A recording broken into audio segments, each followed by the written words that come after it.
굿모닝. 오늘도 좋은 아침입니다. 주님께서 우리와 동행하시는 복된 하루가 되기를 소망합니다. 오늘 말씀은 마태복음 12장 38절에서 50절입니다. 제가 말씀을 봉독해 드리겠습니다.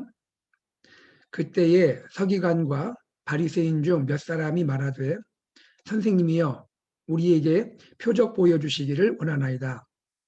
예수께서 대답하여 이르시되 악하고 음란한 세대가 표적을 구하나 선지자 요나의 표적밖에는 보일 표적이 없느니라. 요나가 밤낮 사흘 동안 큰 물고기 뱃속에 있었던 것 같이 인자도 밤낮 사흘 동안 땅속에 있으리라. 심판 때에 니느웨 사람들이 일어나 이 세대의 사람을 정죄하리니 이는 그들이 요나의 전도를 듣고 회개하였음이거니와 요나보다 더 큰 이가 여기 있으며 심판 때에 남방 여왕이 일어나 이 세대 사람을 정죄하리니 이는 그가 솔로몬의 지혜로운 말을 들으려고 땅 끝에서 왔음이거니와 솔로몬보다 더 큰 이가 여기 있느니라.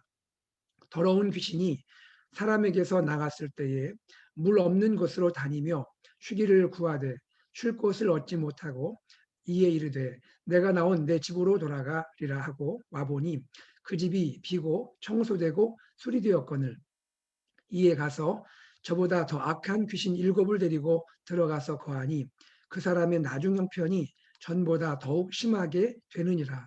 이 악한 세대가 또한 이렇게 되리라. 예수께서 무리에게 말씀하실 때에 그의 어머니와 동생들이 예수께 말하려고 밖에 섰더니 한 사람이 예수께 여짜오되 보소서 당신의 어머니와 동생들이 당신께 말하려고 밖에 서 있나이다 하니 말하던 사람에게 대답하여 이르시되 누가 내 어머니이며 내 동생들이냐 하시고 손을 내밀어 제자들을 가리켜 이르시되 나의 어머니와 나의 동생들을 보라. 누구든지 하늘에 계신 내 아버지의 뜻대로 하는 자가 내 형제요 자매요 어머니니라 하시더라. 아멘. 바리새인들은요 다양한 방식으로 예수님을 시험하고 방해합니다. 앞에 본문 12장 22절에서 37절에서 바리새인들은 예수님의 사역을 귀신의 왕 바알세불과 연결하여 비방을 했죠. 오늘 본문에서는요. 바리새인들은 정확히 말하면 서기관과 바리새인들은요. 예수님께 표적을 요구합니다. 표적, 사인이죠. 38절인데요. 선생님이여 우리에게 표적 보여주시기를 원하나이다. 여기에서 표적은 어떤 표적일까요? 바리새인들이 예수님께 요구하는 표적은 무슨 표적일까요? 그것은 예수님이 메시아인 것을 입증하는 표적일 것입니다. 여러분, 지금까지 예수님은 얼마나 많은 표적을 보이셨죠? 백부장의 하인의 중풍병을 고쳐주셨고요. 베드로의 장모의 열병을 낫게 해주셨죠. 바람과 바다를 잔잔하게 하셨고 귀신 들린 자들을 회복시키셨죠. 혈루증 앓는 여인 낫게 해주셨고 죽은 소녀 소생시켜 주셨고 한편 손 마른 사람 치유하셨죠. 무수한 표적을 보여주셨습니다. 그런데도 바리새인들은 예수님께 표적을 요구하고 있는 것이죠. 예수님은 이렇게 대답하십니다. 39절입니다. 악하고 음란한 세대가 표적을 구하나 선지자 요나의 표적밖에는 보일 표적이 없느니라. 악하고 음란한 세대, 무슨 뜻일까요? 영적으로 하나님을 떠난 세대라는 말이겠죠. 과거 이스라엘이요 가늠한 여인처럼 여호와 하나님을 떠났지 않습니까? 마찬가지로 예수님 당시 사람들, 특별히 바리새인들은 하나님, 즉 우리 주 예수님을 떠나 있음을 의미하고 있는 것이죠. 겉으로는 예수님에게 관심 갖고 예수님과 동행하고 따르는 듯 하지만 속으로는 예수님을 의심하고 불신하고 있는 것이죠. 불신앙의 세대, 바로 그것이 예수님이 지내셨던 세대의 특징인 것입니다. 한편 선지자 요나의 표적밖에는 보일 표적이 없다. 무슨 뜻일까요? 요나 이야기를 생각해 보면요. 선지자 요나가 어떤 표적을 행했나요? 그렇지 않죠. 다만 요나 자신이 표적이 되었죠. 요나의 삶 자체가 표적이 되었죠. 요나가 여러분 잘 아시는 대로 큰 물고기 뱃속에 들어갔다가 3일 만에 물고기가 토해내면서 살아나게 되지 않았습니까? 마찬가지로 예수님도 요나처럼 예수님 자신이 표적이 될 것을 예언적으로 암시하고 있는 것이죠.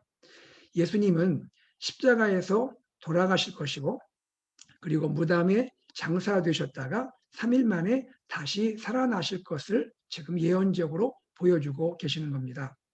결국 예수님이 보이시겠다는 표적은요, 예수님 자신의 십자가와 부활을 가리키는 것이죠. 다시 말해서 메시아로서의 표적을 요구하는 바리새인들에게 예수님이 보이시려는 표적은요, 예수님 자신의 십자가와 부활 사건인 것입니다. 우리는 이것을 깨달을 수가 있습니다. 예수님의 십자가와 부활만큼 예수님이 메시아인 것을 분명하게 보여주는 것은 없다는 사실입니다. 이 점에서 십자가와 부활은 기독교의 중심이고 기독교의 핵심이고 나아가 상징인 것이죠. 예수님은 바리새인들을 향해 계속 말씀하십니다. 41절, 42절의 내용인데요. 특별히 예수님 당시의 사람들, 예수님 당시의 세대에 그들의 불신앙의 죄는 매우 크다는 거예요. 왜 그럴까요? 이들은요, 메시아이신 예수님의 전도를 직접 듣고도 회개하지 않고 있습니다. 메시아이신 예수님의 말씀을 사모하며 진지하게 들으려 하지 않기 때문인 것이죠.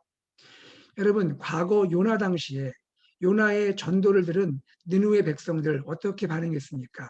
왕부터 신하, 백성까지, 심지어 짐승까지 금식하며 회개하지 않았습니까? 과거 솔로몬 당시에 남방의 여왕, 스바의 여왕으로 알려졌는데요. 스바의 여왕이 솔로몬의 지혜의 말을 듣기 위해서 그 먼 길을 여행해 오지 않았습니까? 엄청난 선물까지 준비해서 솔로몬의 지혜를 듣고자 한 것입니다. 땅 끝에서부터 지혜의 말씀을 찾아온 거죠. 그런데 생각해 보십시오. 요나 선지자보다 더 크고 솔로몬보다 비할 수 없이 크신 그분, 즉 메시아 예수님이 지금 이스라엘 땅에 오시지 않았나요? 이스라엘 사람들, 특히 바리새인들, 그렇다면 어떻게 해야 합니까? 예수님을 영접해야 하잖아요. 그런데 영접하기는커녕 예수님을 의심하고 불신하고 예수님을 비방하고 판단하고 방해하고 있는 것입니다. 그러니 예수님 당시의 사람들, 특별히 바리새인들이 받게 될 심판이 얼마나 크겠는가 하는 것이죠. 이것은 어쩌면 오늘 우리에게도 적용되지 않을까 생각이 됩니다. 예수는 우리의 구주시고 예수는 하나님의 아들이시죠. 이것은 역사 속에서 드러났고 성경이 기록하고 있는 진리죠. 그리고 수많은 설교자들에 의해서 전도자들에 의해서 선포되고 증거되고 있는 진리인 것입니다. 그런데도 예수 그리스도를 마음의 구주로 영접하지 않거나 예수 그리스도를 온전히 신뢰하지 않는다면 그 책임이 얼마나 크겠습니까? 우리는 특별히 깨어서 신앙생활을 해야 할 줄로 믿습니다. 그리고 특별히 우리 사랑하는 자녀들, 다음 세대들을 위해서 우리는 기도할 책임이 있습니다. 우리 자녀들과 다음 세대가 무엇보다 예수님을 잘 믿도록, 예수님을 잘 알도록 우리가 도와주고 위해서 기도해 줘야 할 줄로 믿습니다. 우리의 신앙생활에는요, 중립지대가 없어요. 여러분, 신앙생활에는 중립지대가 없다는 것을 기억하시면 좋을 것 같아요. 회개한 심령, 회개한 마음에 예수님이 주인으로 다스리든지요, 아니면 예수님이 아닌 다른 무엇이, 특별히 다른 악한 영들이 마음을 차지하게 되는 것입니다. 이것이 43절의 의미인 것이죠. 더러운 귀신이 사람에게서 나갔다가 결국 다시 그 사람에게 돌아올 수 있다는 것이죠. 돌아올 때 그 귀신은 홀로 돌아오는 것이 아니라 더 악한 귀신 7을 데리고 돌아와서 형편이 더 나빠질 수 있다는 것을 주님이 말씀하고 있습니다. 그리고는 이것은 이 세대를 가리켜 말씀하는 것이다. 이렇게 주님이 증거하고 있어요. 무엇을 말합니까? 우리가 회개하고 예수님을 믿는 것, 회개하고 예수님을 믿는다면 진실하고 신실하고 온전하게 예수님을 믿어야 한다는 것이죠. 그렇지 않다면 마치 바리새인처럼 예수님을 따르는 듯하여도 예수님이 주인이 아니고 자기 자신이 주인이 되든 악한 생각이 주인이 되든 혹은 악한 영이 주인이 되든 그러한 삶을 살 수밖에 없고 결국 형식적이고 외식적인 그러한 그리스도인으로 그러한 사람으로 전락할 수밖에 없음을 주님은 말씀하고 계시는 겁니다. 자, 여기까지 말씀을 한번 정리해 볼게요. 첫째, 예수님을 믿되 잘 믿어야 한다는 것입니다. 예수님을 시험하려 하지 말고 예수님을 나의 구주로, 나의 하나님으로 온전히 신뢰해야 하는 것입니다. 예수님 앞에서 진심으로 회개하고 또 예수님의 말씀을 사모함으로 들어야 하는 것이죠. 둘째, 신앙생활에는 중립지대가 없습니다. 우리의 마음에는요, 예수님이 주인이 되든지 예수님이 아닌 다른 무엇, 악한 영들이 주인이 될 수밖에 없음을 우리는 깨달아야 하는 것입니다. 예수님을 온전히 주인으로 모셔서 형식적이고 위선적인 그러한 그리스도인의 삶이 아닌 하나님이 기뻐하시는 참된 그리스도인으로 살아가는 저와 여러분 되기를 간절히 소망합니다. 이제 46절에서 50절 말씀은요. 누가 예수님의 가족인가에 대한 말씀이에요. 예수님은 말씀하십니다. 예수님의 가족은 누구인가? 예수님의 육신적 어머니, 육신적 동생들이 아니고 하나님 아버지의 뜻대로 행하는 자들이라고 말씀하고 계세요. 여러분, 예수님이 육신적인 가족을 부정하시는 말씀일까요? 그렇지는 않죠. 예수님이 얼마나 그 어머니 마리아를 공경하고 사랑하고 가족들을 사랑했습니까? 오늘 우리들도 당연히 우리의 육신의 가족을 사랑하고 우리는 축복하고 함께 믿음 생활하고 격려하는 생활을 해야겠죠. 그러나 믿음의 본질로 생각해 볼 때 과연 누가 예수님의 진정한 참된 가족인가 하는 것입니다. 우리는 믿음의 공동체를 통해서 이것을 경험하며 살고 있죠. 교회 형제 자매, 목장 식구들, 목자님, 목녀님, 목원들 얼마나 가족처럼 사랑으로 지내고 계십니까? 특별히 이민 생활을 하면서 신앙 안에 형제 자매가 얼마나 소중한지 우리가 다 깨닫고 있지 않습니까? 때로 외롭고 힘겨운 이민 생활하면서 믿음의 형제 자매가 얼마나 큰 힘이 되고 얼마나 든든한 버팀목이 되는지 우리는 잘 알고 있습니다. 우리는 서로를 위해서 기도하고 격려하고 응원하고 지지해 주어야 합니다. 우리는 예수님 안에 한 가족이고 예수님 안에서 한 형제고 자매이고 아버지이고 어머니이고 아들이고 딸인 것입니다.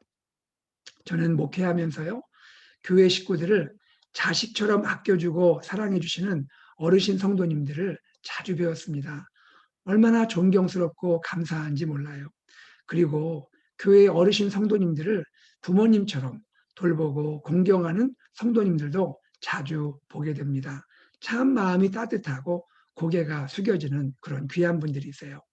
우리 AKPC가 지금까지도 잘해오셨지만 주님 안에서 예수님 안에서 더욱 한 가족 되어서 서로 사랑하고 아껴주고 섬겨주고 세워주고 격려주는 아름다운 사랑의 공동체가 되기를 간절히 소망합니다. 예수님 안에서 우리는 한 가족입니다. 예수님 안에서 우리는 한 형제고 자매입니다. 기도하겠습니다. 사랑하는 하나님 아버지, 감사합니다. 오늘 아침에도 하나님의 말씀을 듣고 우리의 마음 가운데 다시 한번 신앙의 결단과 또 신앙의 기도를 주님께 올려드리게 하심을 감사드립니다. 하나님 아버지, 우리가 예수님을 믿되 잘 믿는 그리스도인이 되도록 축복해 주옵소서. 우리 사랑하는 자녀들과 다음 세대가 이 어그러진 세대 가운데 비진리가 진리인 것처럼 주장되는 이 시대에 예수님을 잘 믿고 예수님을 잘 알 수 있도록 축복하여 주옵소서. 예수님을 내 마음에 온전히 주인으로 모실 수 있도록 그러한 나의 믿음 또 나의 삶, 나의 가정 되도록 축복해 주십시오. 믿음의 형제 자매를 예수님 안에 한 가족으로 사랑할 수 있도록 하나님 은혜 베풀어 주옵소서. 감사드리며 예수님의 이름으로 기도드리옵나이다. 아멘.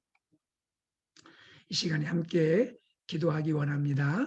기도하실 때는요, 오늘 말씀처럼 주님, 제가 예수님 믿는 그리스도입니다. 예수님 잘 믿게 해주세요. 예수님을 잘 알아가게 해주세요.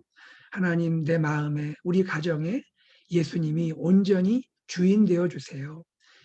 우리 AKPC 교회 공동체가 서로 사랑하는 예수님 안에 한 가족이 되도록 축복해 주세요. 기도하시기를 바랍니다.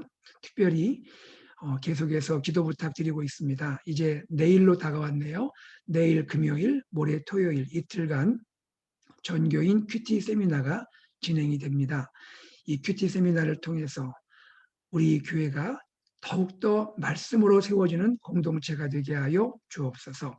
말씀 전하시는 강사 목사님, 간증하시는 분들, 또 이 일을 위해서 여러 모양으로 섬기시는 교역자님들, 또 장로님들, 봉사하시는 분들, 함께 참여하실 목장 식구들, 목자, 목녀, 목원들, 그리고 또 참여하실 모든 성도님들 위해서 하나님 큰 은혜와 또 기쁨과 도전이 있게 해주시고 큐티를 통해서 우리 목장과 우리 교회와 우리 모든 성도님들이 말씀 위에 든든히 세워지게 하여 주옵소서. 하나님 이제는 기도로 준비하기 원합니다. 특별히 내일부터 마치는 그 시간까지 우리가 뜨겁게 계속해서 기도할 수 있도록 인도하여 주옵소서. 여러분 기도해 주시면 감사하겠습니다.